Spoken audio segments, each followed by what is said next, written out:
Magandang gabi po sa inyong lahat.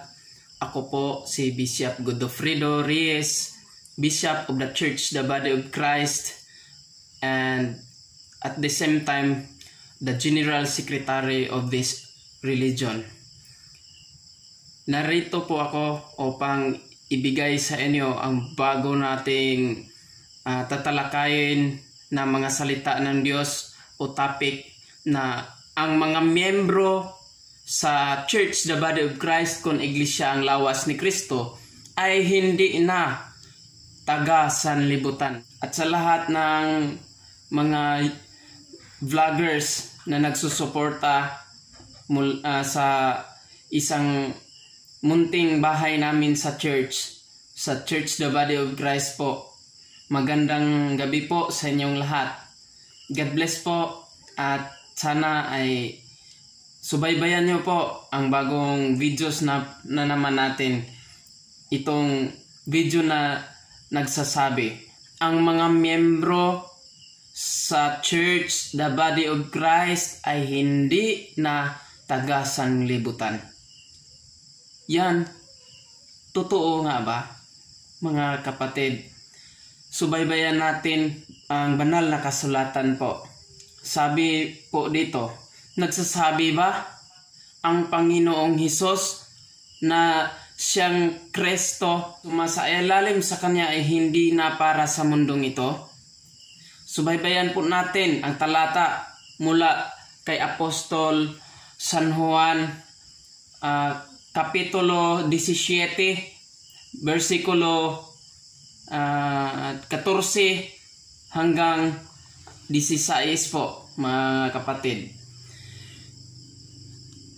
Ayon dito, ibinigay ko sa kanilang ang iyong mga salita at kinapuutan sila ng sanlibutan sapagkat hindi sila taga sanlibutan. Gaya ko naman na hindi taga sanlibutan.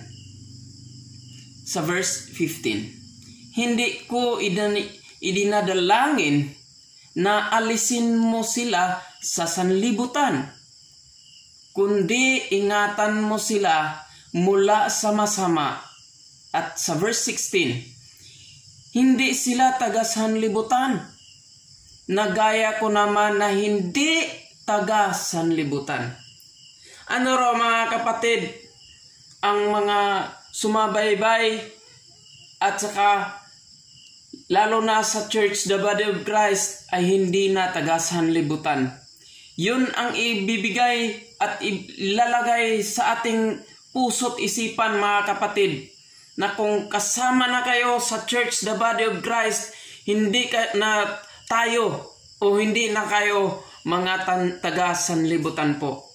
Nagpapahayag po ba talaga ang Panginoong Hesus na hindi siya taga sanlibutan, mga kapatid? Siya ang sinusunod natin. Kaya pinapahayag po ba niya? Ayon po sa sulat ni Apostol San Juan sa Kapitulo 15 versikulo 18 hanggang 20 po, nagsasabi, kung kayo'y kinapuutan nasa sanlibutan, ay inyong talastas na ako muna ang kinapuutan bago kayo. Kung kayo'y kinapuutan ng sanlibutan, ay iibigin ng sanlibutan ang kaniyang sarili, kundi sapagkat kayo'y hindi taga sanlibutan, kundi kayo'y hinirang ko sa sanlibutan. Kaya napupuot sa inyo ang sanlibutan. So ano raw, mga kapatid? Kung kinaputan tayo, una ang Diyos ang kinaputan ng sanlibutan po. Sapagkat tayo, mga kapatid, sa Church, the Body of Christ, o tayong sumusunod kay Kristo po, tayo po ay hinirang. Sinasabi nilang hinirang sa sanlibutan. Kahit na tayo ay kinapuutan ng sanlibutan, mga kapatid. Ayon yan sa Juan Kapitulo 15, versikulo 18 hanggang 20 po. Hanggang 20. Ang kasunod po, mga kapatid, na tanong, saan ba talaga ang pagiging mamamayan o citizenship sa mga sumusunod kay Kristo o lalo na sa iglesia ang lawas ni Kristo o ang katawan niya? Mga kapatid, ayon sa sulat sa Filipos Kapitulo 3, versikulo 20, nagsasabi po, mga kapatid, sapagkat ang ating pagkamamamayan ay nasa langit. Mula doon ay hinihintay naman natin ang tagapagligtas, ang Panginoong Hesus. Sino ang tagapagligtas para sa atin upang maging mamamayan para sa langit, mga kapatid? Ang Panginoong Hesus. Kaya wag naman nating isipin na mali yun. Kasi kung sumusunod tayo sa kautusan, sumusunod tayo kay Kristo po, mga kapatid, siya po ang tagapagligtas habang tayo'y naghihintay sa Kanya. Kaya po, mga kapatid, para tayo sa langit. Gawin natin ang lahat para makapunta din tayo sa langit, mga kapatid. Kasi, sa tanong po, sino po ba ang kababayan bilang mamayan doon sa langit? Sino po ba ang ating mga kababayan? Ayon sa sulat sa Efeso Kapitulo 2, versikulo 19 po, nagsasabi, kaya nga, hindi na kayo mga taga-ibang lupa at mga manglalakbay, kundi kabayan na kasama ng mga banal at sangbahayan ng Diyos. Ano raw, mga kapatid? Sino ang kababayan at sino po ang kasambahayan natin? Mga kapatid, hindi na tayo taga-ibang nayon. Hindi na tayo taga-ibang lupa. Hindi na tayo manglalakbay, kundi kabayan na kasama ng mga banal. Yan po, mga banal ang kasama po natin at sangbahayan ng Diyos. So part na tayo doon sa sangbayanan o sangbahayan ng Diyos po, mga kapatid. Ang tanong, saan isinulat ang mga pangalan sa mga kasamahan o miyembro ng mga church na the body of Christ o lahat ng nagsusunod kay Kristo? Mga kapatid, ayon sa sulat sa Lucas Kapitulo 10, versikulo 20, Lucas Kapitulo 10, versikulo 20, nagsasabi, gayon may huwag ninyong ikagalak ito, na ang mga espiritu ay nagsisuko sa inyo, kundi inyong ikagalak, inyong ikagalak na nangasusulat ang inyong mga pangalan sa langit. Ano raw, mga kapatid? Galak din natin. Kahit na yung mga espiritu ay sumusunod sa atin o nagsusuko sa atin, hindi tayo happy diyan. Ang happy naman diyan mga kapatid, dahil ikagalak po natin. Okay, we shall be glad that our names is written in the heaven. Ikagalak po natin na nangasulat ang ating pangalan sa langit. Kaya po mga kapatid, pinaniniwalaan natin na may langit pa na siyang pupuntahan natin. At ang tanong, meron po bang daan sa mga sumusunod kay Kristo o sa mga miyembro ng Iglesia ang Lawas ni Kristo kung Church the Body of Christ sa pagpasok sa Panginoong Ama? Mga kapatid, basahin po natin ang talata mula sa sulat ni Apostol San Pablo doon sa Efeso, Kapitulo 2, versikulo 18 na nagsasabi, sapagkat sa pamagitan niya, tayo'y may pagpasok sa isang espiritu rin sa Ama. So, sa pamagitan pala ng Panginoong Kristo, Panginoong Hesus, mga kapatid, tayo'y may pagpasok na sa isang espiritu patungo sa Ama, mga kapatid. Ang tanong, naroon na po ba ang ating tahanan sa langit kung tayo ay susunod kay Kristo? Mga kapatid, ayon sa sulat ni Juan sa Kapitulo 14, sa versikulo 1 o verse 1 hanggang 3, nagsasabi po, huwag maggulumihanan ang inyong mga puso. Magsisampalataya kayo sa Diyos. Magsisampalataya naman kayo sa akin. Sa bahay ng aking Ama ay maraming tahanan.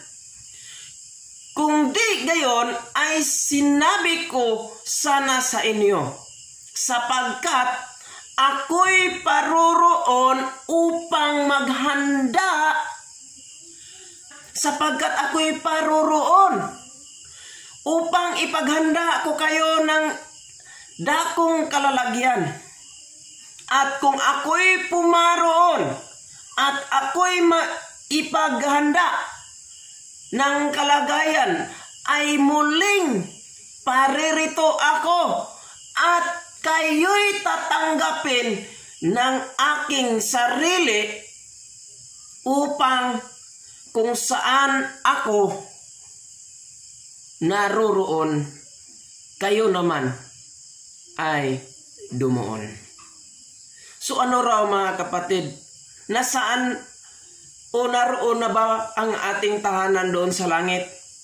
Mga kapatid, may tahanan na po tayo na ang ating Panginoong Hesus ay pumunta siya doon sa Ama.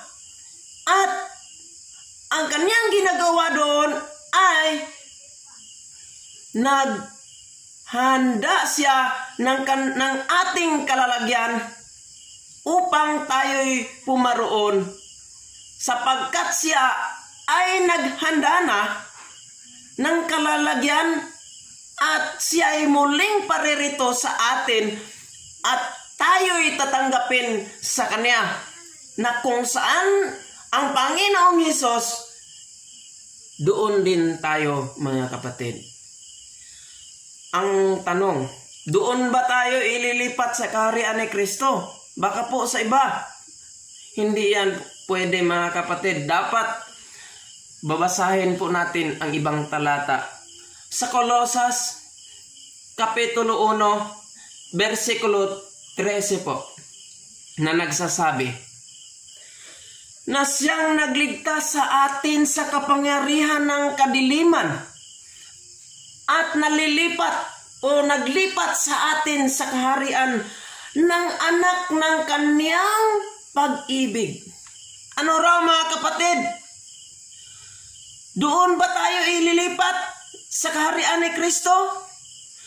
Tapos tayo ay naligtas mula sa kapangyarihan ng kadiliman at mapalipat tayo sa kaharian ng kaniyang anak na si Jesus na kaniyang iniibig. Kaya mga kapatid, tayo po ay magsisampalataya ng ating Panginoong Hesus upang ililipat tayo sa kaharian niya, mga kapatid. Ang kasunod na tanong, sino po ba ang magdadala sa atin sa kaharian ni Kristo? Mga kapatid, babasahin po natin ang talata ng Hebreo, Kapitulo 2, versikulo 10 na nagsasabi, sapagkat marapat sa Kanya na pinagkukulan ng lahat ng mga bagay at sa pamagitan niya ang lahat ng mga bagay sa pagdala ng maraming anak sa kaluwalhatian, nag-awing sakdal siyang may gawa ng kaligtasan nila sa pagpamagitan ng mga sakit. Ano raw mga kapatid? Sino po ba ang magdadala sa atin? Siya po, ang Panginoong Hesus ang magdala sa atin doon. Sapagkat sa Kanya, mga kapatid, sa pamagitan niya ang lahat ng bagay sa pagdala ng maraming anak. Kung tayo, mga kapatid, ay anak ng Diyos, ay dadalhin tayo. At sa pamagitan niya, lahat ng mga bagay ay madala niya tayo. At may kaluwalhatian at magiging awing sakdal na siyang may gawa at ng kaligtasan sa pamagitan sa Kanya talaga, kay Hesus po. Ang tanong na naman mga kapatid, sino po ba ang kaluwalhatian sa kaharian ni Kristo? Sino po ba ang kaluwalhatian sa kaharian ni Kristo? Mga kapatid, babasahin po natin ang talata ng taga-Efeso, Kapitulo 4, versikulo 8 hanggang 10 po, na nagsasabi, kaya sinasabi niya, nang umakyat siya sa itaas, ay dinala niyang bihag ang pagkabihag at nagbibigay ng kaniyang kaloob. Nagbibigay ng mga kaloob sa mga tao. Ngayon ito, umakyat siya, ano ito? Kundi siya'y bumaba rin naman sa dakong kalaliman ng lupa. Ang bumababa ay siya ring umakyat sa kaitaasan ng buong sangkalangitan upang siya'y mapuspos ang lahat ng mga bagay. So ano raw mga kapatid, ang kaluwalhatian po sa kaharian ni Kristo po ay nandun sa langit. Kaya mga kapatid, siya'y umaakyat, siya'y bumabalik, siya'y bumababa dito sa lupa. Siya naman ang umakyat sa kaitaasan ng buong sangkalangitan upang siya'y mapuspos ang lahat ng mga bagay, upang tayong lahat ay magiging perfect or magiging kompleto po para dalhin niya doon sa langit. Yon po mga kapatid. Sa anong paraan naman mga kapatid ang pagpasok doon? Okay. Sa anong paraan mga kapatid? Paano tayo makapasok? Sa pamagitan ng pagbasa sa sulat ng ikalawang talata ni Pedro, Kapitulo 1, versikulo 11 na nagsasabi, sapagkat sa gayon ay ipinamahaging sagana sa inyo ang pagpasok sa kaharian. Walang hanggang ng Panginoon natin at tagapagligtas na si Hesukristo. Si Hesukristo pala, ang Panginoon pala natin, yun talaga siya ang magkuha sa atin. Siya ang walang hangganang Panginoon natin at tagapagligtas na si Hesukristo. Kaya po sinasabi sa Efeso Kapitulo 5, versikulo 23 na nagsasabi siya na kaniyang ililigtas ang sino pong sumasailalim sa kaniyang katawan o sa body of Christ. Sinasabi po yan. Ito po ang sinasabi niya.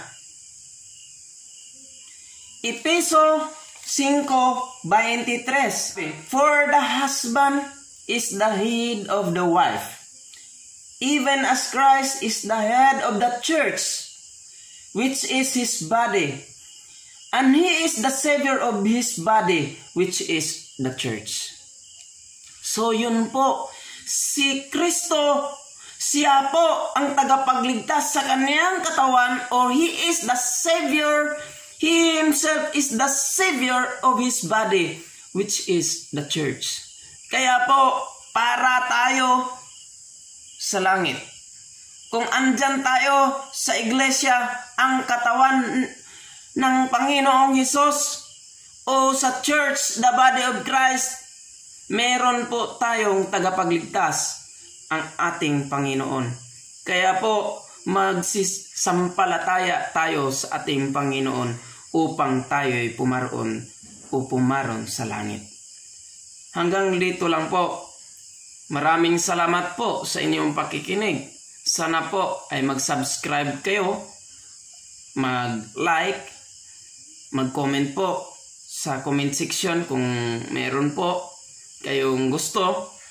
At kung pakishare na lang po kung gusto niyo po at alam niyo po na kailangan po natin na i-share ang mga salita ng ating Panginoon mula sa kasulatan o sa Holy Bible po. Kaya mga kapatid, inaanyayahan ko po kayo na magbisita palagi sa Church the Body of Christ YouTube channel po. Maraming salamat po. God bless sa inyong lahat. At regards sa lahat ng mga ministro, membro sa Church the Body of Christ at sa aming kagalang-galang na Pangulo ng Iglesyang Lawas ni Cristo or Church the Body of Christ, Apostol Bonifacio Limosnero Apocol. Magandang gabi po sa inyo, Apostol. At sa lahat ng mga obispo, mga ministro, mga pare, o mga pastor, ibanghilista, at sa lahat po mga kapatid, magandang gabi po sa inyong lahat sa buong sangkatauhan.